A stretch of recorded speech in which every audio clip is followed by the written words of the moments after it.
عالمگیر رحمت اللہ علیہ کے یہاں ایک تو سرکاری لنگر خانہ تھا. لنگر خانہ یعنی خوب کھانا پکتا تھا اور ضرورت مندوں کو غریبوں میں تقسیم ہوتا تھا. ہزاروں آدمی، سینکڑوں ہزاروں آدمی روزانہ کھاتے تھے. لنگر خانہ کہتے ہیں اردو میں اسے. ایک تو سرکاری لنگر خانہ تھا اور ایک حضرت کا اپنا ذاتی باورچی خانہ تھا، کچن. اس کا باورچی الگ ملازم تھا، اس کی تنخواہ الگ دیتے تھے اور وہ سرکاری تھا. اس کے باورچی معلوم نہیں کتنے ہوتے تھے، اس کی سب سرکاری تنخواہیں جاتی تھی.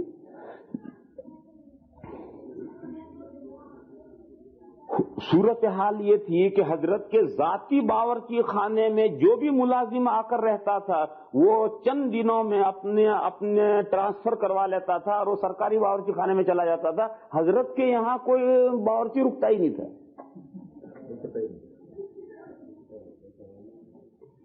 ایک باورچی تھا من چلا.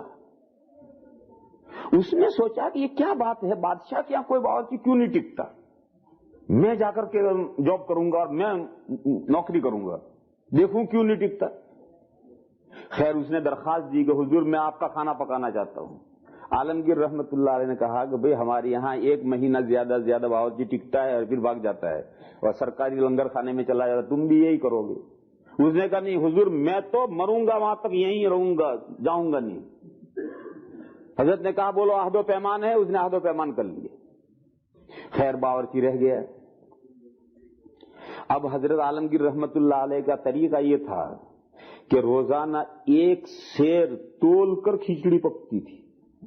کچی کھچڑی تول کر 1 سیر یعنی 500 گرام پکتی تھی اور جب پک کر تیار ہو جائے تو 2 حصے کر کے آدھی حضرت کے دسترخوان پر چلی آتی تھی اور آدھی گھر میں چلی جاتی تھی ملکہ کے لیے، حضرت کی اہلیہ کے لیے، اور دیگچی میں کچھ نہیں. اب باورچی کا تو وہی دیگچی میں جو بچتا ہے وہی اصل آمدنی ہے.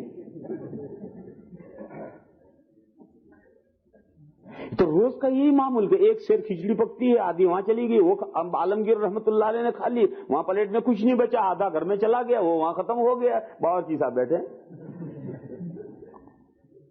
خیر چلتا رہا. 1 مہینہ گزر گیا، 2 مہینے گزر گئے. تو یہی معمول ہے، معمول ہی نہیں بدلتا.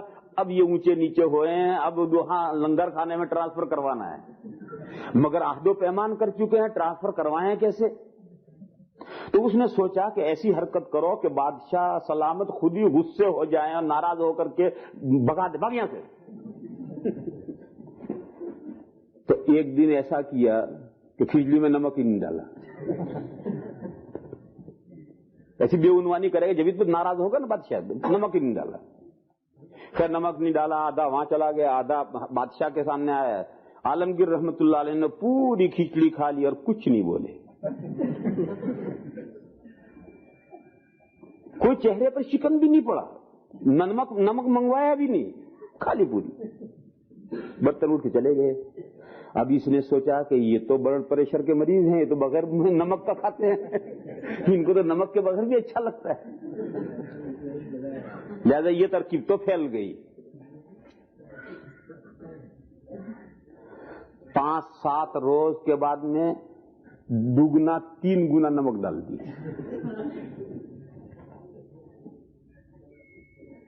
پھر وہ آدھی کھچڑی وہاں چلی گئی، آدھی بادشاہ کے یہاں چلی گئی.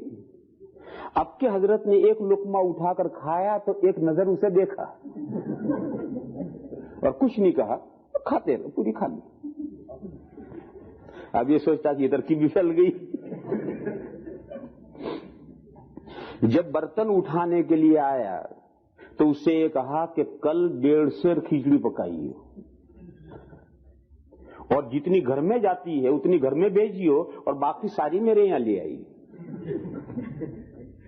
اب یہ کچھ سمجھا کچھ نہیں کہ کیا مقصد ہے. خیر اس نے تول کر 1.5 سیر کھچڑی پکائی اور گھر میں جتنی جاتی تھی وہ گھر میں گئی اور باقی ساری 1 سیر حضرت کے یہاں آ گئی. تو حضرت نے حسب معمول جتنا کھاتے تھے اتنا کھایا اور آدھی بچ گئی. جو وہ برتن اٹھانے آیا تو اس سے کہا کہ دیکھو یہ ہمارا جوٹا ہے، یعنی ہمارے کھانے میں سے بچا ہوا ہے، اس کے 9 حصے کرو اور ہمارے 9 رتنوں کو ہدیہ دے کر آؤ. اکبر بادشاہ کے زمانے سے مغل گورنمنٹ میں 9 وزیر ہوتے تھے. جیسے اب تو کیبینٹوں میں بہت سارے وزیر ہوتے ہیں، 20 25 وزیر ہوتے ہیں، تو اس زمانے میں 9 وزیر ہوتے تھے، اور اکبر کے زمانے سے یہ سلسلہ چلا آتا تھا، اور وہ 9 وزیر 9 رتن کہلاتے تھے۔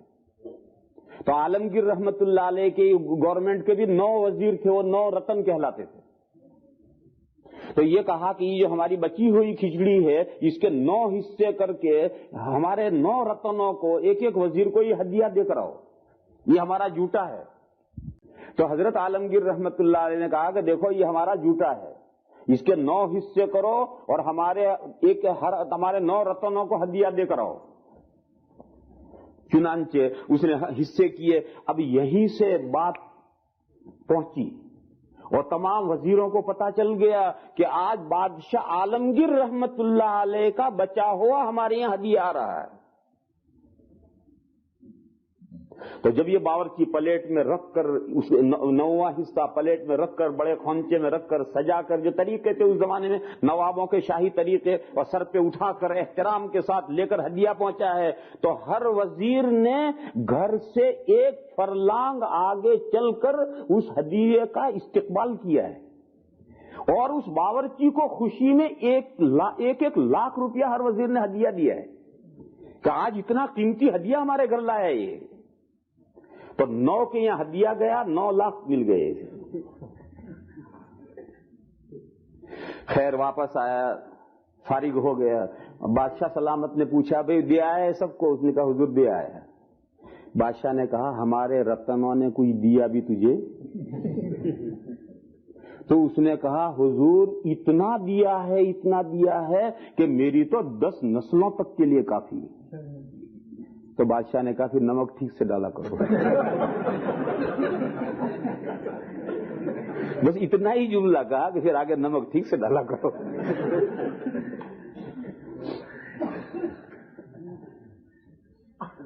لا الہ الا اللہ العلی الکریم۔